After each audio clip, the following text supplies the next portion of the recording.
Hello, friends. Today, I'll talk a bit about what Vedanta teaches us about the nature of our existence. Vedanta literally means the essence of the Vedas. As you might be aware, Vedas are ancient scriptures from the Indian subcontinent, known to be over 5,000 years old. Their essence is captured in the parts called the Upanishads, and the word Vedanta simply refers to the knowledge and wisdom in the Upanishads. These delve into the metaphysics of our reality, ask questions, and ponder over the true nature of our existence, consciousness, and the universe. There's an old story which goes something like this. Two young fish are swimming along, and they happen to meet an older fish swimming the other way, who nods at them and says, "Morning, boys, how's the water?" The two young fish swim ahead for a bit, and eventually one of them looks over at the other and goes, "What the hell is water?" Just like the fish are oblivious to the water around them, we too are often unaware of the nature of our reality. How does our mind work? What is life? Is there something beyond the physical universe? What happens when we dream or go to deep sleep? What is consciousness or awareness? These are some of the things we'll discuss today. Fundamentally, as humans, we can't help but have likes and dislikes. Our minds instinctively label experiences as desirable or undesirable based on how they make us feel. We can safely generalize that for the most part, we chase experiences which we associate with pleasant feelings and avoid experiences which we associate with unpleasant feelings. It's worth investigating why it is this way, and as we introspect and try to understand the nature of our existence, we'll discover two truths. First, as long as we are alive and awake, we'll have experiences. While experiences are inherently neutral, our mind labels them for us. Secondly, any sense of fulfillment we gain from pursuing our likes and dislikes is temporary or ephemeral. Thus, in our minds, what we want and what we don't want is a never-ending stream of desires and aversions. It's never-ending because we don't realize the temporary nature of fulfillment we receive from obtaining desires or avoiding aversions. No matter how often we succeed at getting what we want or escaping that which we don't want, there will never be lasting satisfaction. And as a result, more such behavior will always follow. This keeps us chained to an imaginary treadmill, endlessly chasing after our likes and avoiding our dislikes. Thus, it's clear that human mind seeks experiences which give it fulfillment and results in pleasant feelings. However, it's also clear that such fulfillment doesn't last, and we continue within the same loop. The impact of being this way is that we lose out on living a good, fulfilled life, forever doomed to chase after the fulfillment which we can't get.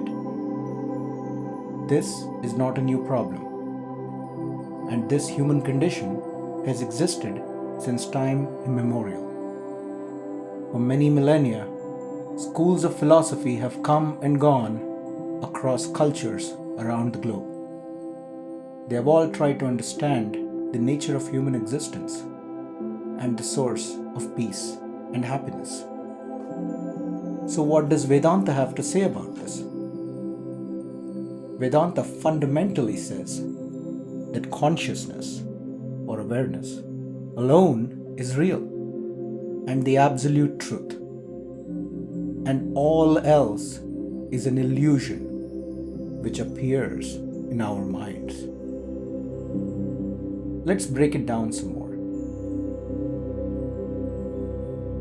Everything in the universe is on a clock. It lasts for some time and then it's gone. This is true for everything. Cities and civilizations have come and gone. Even the stars in the sky will blow up into gas and dust. Of course, we know that everything that is living dies as well. Thus, things are constantly changing and evolving towards their eventual death. Our desires evolve. Our perspectives change. Our environment changes. Our bodies and mind change. The whole world is constantly changing. Thus, all our attachments with the world and the people, places, and things in it are meant to end one day as well. So it is reasonable to surmise that seeking fulfillment in anything can only lead to disappointment when it changes or it is gone. It is illuminating to ask ourselves why we seek fulfillment this way. More importantly, who is it that is seeking this fulfillment? It's not too hard to understand that these are desires of our mind and body. Let's take a simple example. Maybe you loved candy when you were a kid. But what part of you really loved it? Your tongue probably liked the taste of sugar, and the sugar rush and the associated dopamine release would give your brain a nice, satisfying neural trigger for a few minutes. And if we ask ourselves, am I this mind? The answer is clearly no.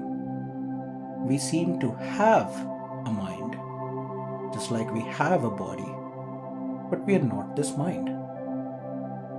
We can say that because our minds and bodies change,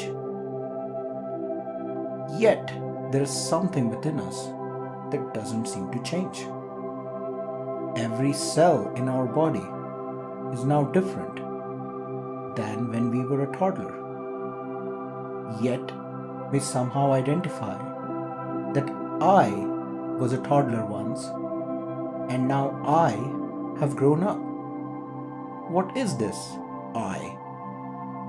We can safely say it's not the body, as we know the body has changed. And with some argument, we can also perhaps agree that it is not the mind, for our minds have evolved and changed with time as well.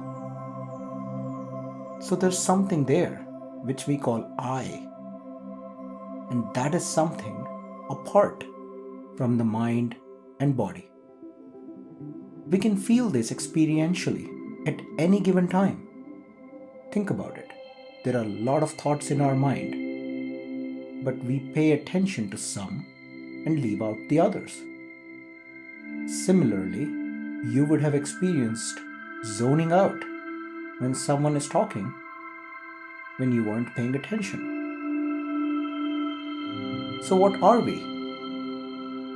Vedanta says that we are awareness, or the witness of the mind. And we can see what's in the mind when we pay attention. It's like we are a flashlight in a dark room, and whatever the light falls on is what we pay attention to. This attention or awareness is basically what we are. We can explain this by taking the analogy of watching a movie. Imagine watching a movie where we are so engrossed in it that we feel excited or afraid along with the characters in the movie. That's because at that point, we have identified our attention with that character. Later, we might realize, oh, it was just a movie. And then we come back to identifying with our body and our mind sitting in the movie theater. Similarly, when we are asleep and dreaming, our mind creates a dream world with people, places, ourselves, and an experience. When we wake up, we tell ourselves it was just a dream. What's common to all these experiences is that we become identified with whatever we are aware of or whatever we focus on. But none of those things are really us. Why is this important to know? Realization of this knowledge, the knowledge that we are pure awareness and not this body-mind complex, helps us transcend the troubles of the mind and body while still being fully present and engaged with the world. Just like we can enjoy a movie while still knowing that we are watching a movie, we can enjoy and experience life while knowing that we are nothing more than awareness in the form of a witness. The interesting thing about awareness is that it doesn't seem to have any wants or desires. It's a silent spectator. But bringing awareness to this fact that we are the awareness frees up our mind almost instantly. Every problem now seems a little smaller as our awareness doesn't identify it with as much. When we direct our awareness towards knowing ourselves as a witness of the mind, we naturally develop self-compassion for our own mind and body. All the knowledge of the world and their experiences with those objects arise in our awareness and subside in it. Across time, space, and causality, all of that which makes up our experience is part of the so-called world which appears in our awareness. This includes our thoughts, feelings, and perceptions. Everything comes and goes within awareness, yet awareness is ever unchanging and ever unaffected. Even when we are in deep sleep with no dreams, we are aware. One might say that there is no awareness, but Vedanta says it's not the absence of awareness, but the awareness of absence.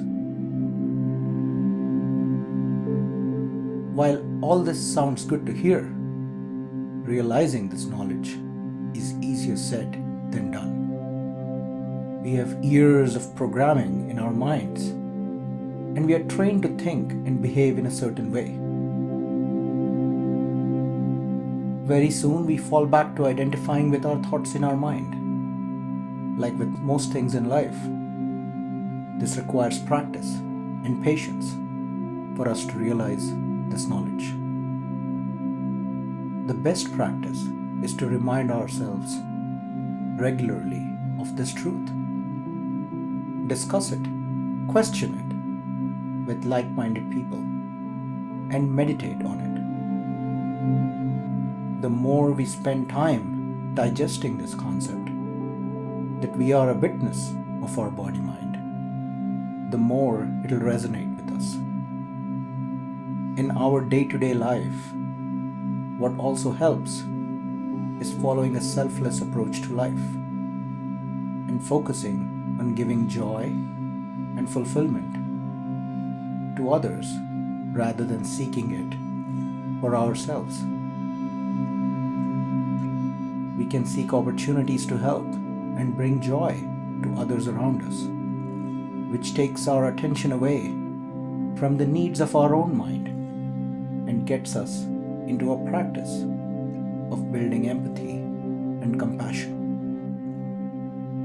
Lastly, we should make a practice of reminding ourselves that life is a blessing in any form. Whatever our challenges and troubles might be, they are part and parcel of life, and being alive gives us the opportunity to experience the whole range of human emotions.